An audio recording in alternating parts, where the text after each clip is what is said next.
So I was playing around on my YouTube and found that I can actually record in the app up to 3 minutes to post as a short.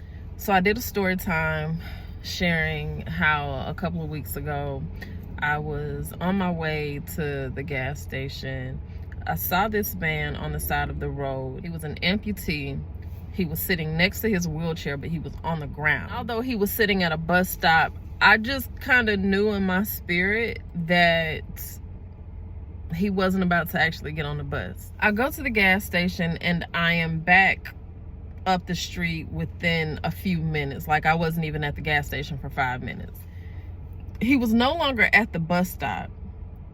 And as I'm looking around, I'm like, he couldn't have gotten that far. I don't know why or how I knew he hadn't gotten on a bus, but I just knew that he was not on a bus. So I kept driving.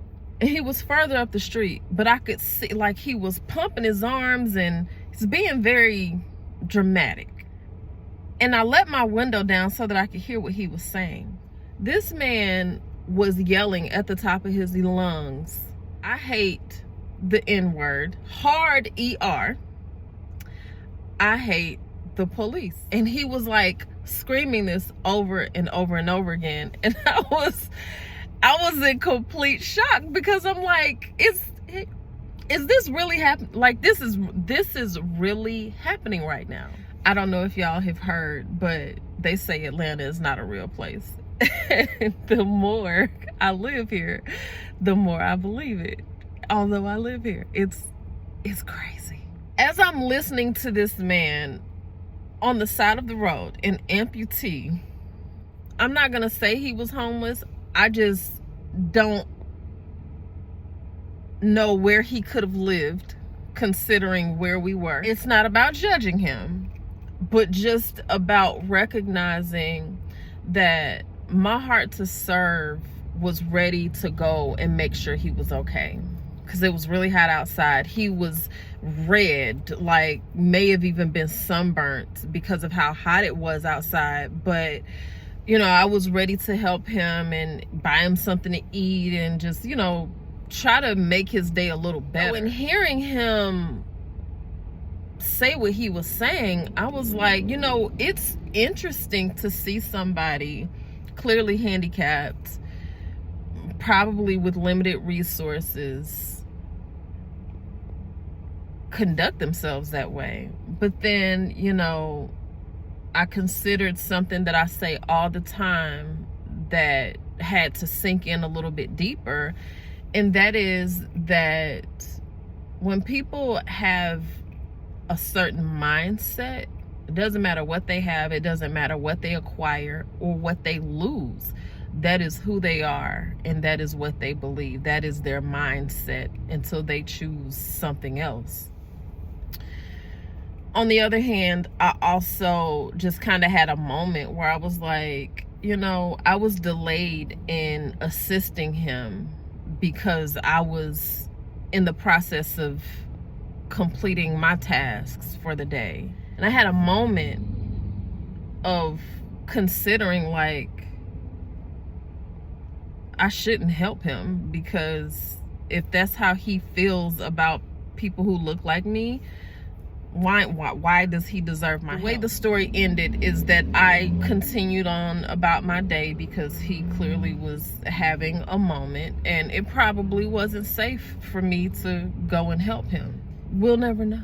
But at the end of the day, what I appreciate about my journey of personal development is that I have come to a place where I don't feel like I should withhold my help from somebody based on those things. Did I in that moment? I did. I feel like once somebody shows you who they are, you get to decide how you choose to assist, if you choose to assist at all, because that is a part of your inherent right as an individual. You get to choose how you make a contribution to this world. This is a part of what I talk about with personal power. You have the right to choose what you do. But the reason why I wanted to highlight this story is because what I realized as I was reflecting on it, now it is neither here nor there on whether he deserved my help or whether I should have helped him anyway. what I realized is that something in my human design that I have learned that I didn't know how to articulate it prior to me learning this in my human design. My desire to help people in the way that I desire it is rooted in gate 19 in my human design. Let me explain. In the world of human design, there are energy centers in your body that are in alignment with the Hindu chakra system. And within those energy centers are what are called gates. And these have also been referred to as genetic keys or gene keys.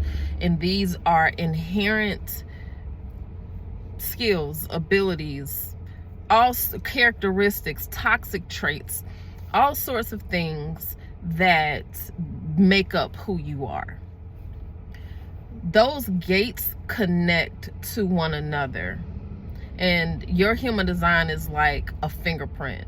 So no two people have the same human design. You may have similarities, but you probably will never find two of the same exact human design body graph. I was explaining that because when you look at the energy centers within your human design, and then you look at those gates and how they connect, those gates that connect are called channels. So I'm explaining that because in the world of human design, there's a channel. It's 1949, and it's crazy to realize that because that was the year my grandmother was born and she raised me. So it's really cool to realize that in this moment.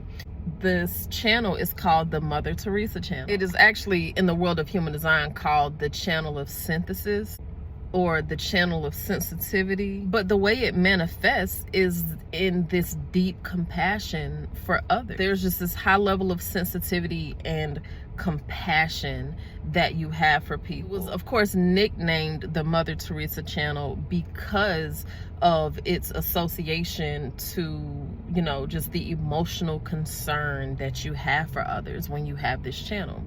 Especially like specifically people who are in need. If you have this channel, you are probably a person who is an empath. You feel very deeply. You are very much concerned about others, sometimes to a detriment. Sometimes you may not have the appropriate boundaries in place as an individual because of this channel. And this is one of the reasons why I say that the gates and channels can also help you understand your toxic traits, because while it's great to be nice, sometimes that niceness has to be managed appropriately. There's a verse in the Bible that talks about not throwing your pearls to swine. I believe that that is one of the ways in which you honor yourself or set a boundary when it comes to that, is not giving to people who aren't going to appreciate. Now, this doesn't mean that you have to micromanage your giving in the way of being overly concerned about whether somebody's going to be appreciative or, you know, going to show you a certain level of gratitude for what you do for them. Because we know we live in a time people are selfish. People are often just ungrateful, and that's just the way the cookie crumbles. But at the end of it all, having the Mother Teresa channel in your human design doesn't mean that you're a bad person. As a matter of fact, you're a wonderful person for your heart and your willingness to give. However, like I have had to learn in my life, you can't give until you don't have anything for yourself. As a matter of fact, one of the most important lessons that I've learned in my journey of personal development is to have boundaries around my giving. And one of the things that I've learned to do is to give from my overflow. It is to ensure that I'm good first and then take care of others. It has caused people to have certain opinions about me. It has caused people to, you know, make assumptions about what they think I have. But at the end of the day, it's about prioritizing. It's about making sure that as I am out in the world and giving of myself, that I am not giving so much to others that I don't have anything left for myself, because I still have to live too once I'm done sharing with others. If you want to learn more about your human design, if you want to get an analysis, hit the link below and I would be glad to go over not just your analysis, but help you to understand how these things manifest in your life. As a person who's intuitive, that's the gate 43 in the human design, it is just an honor and a pleasure to be able to help people to understand how they were wired to live.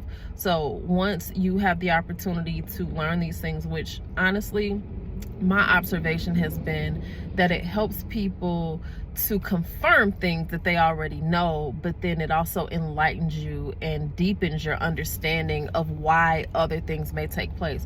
Because for me, as I have lived my life and seen how willing I am to give to people, I've had to pray about the connections that I have, making sure that I'm not connected to people who are leeches or people who have ulterior motives. It has pushed me to be more intentional about being around people who know how to reciprocate, because it can be draining being the one who's giving all the time. I have also learned a lot about how to set boundaries around my giving, being intentional about communicating with people and not being rude about it. People don't want to confide in somebody only to discover that they've been betrayed, or that, you know, somebody told their business. It's like people want to be able to live and be free and not be concerned about being judged for falling on hard times or just being in need. Anyway, y'all, make sure you go to the website innerbeautyreigns.com. This is where you can learn more about human design. You can book your human design analysis, and make sure you subscribe because there's so much more to come. All right, talk to y'all in the next video.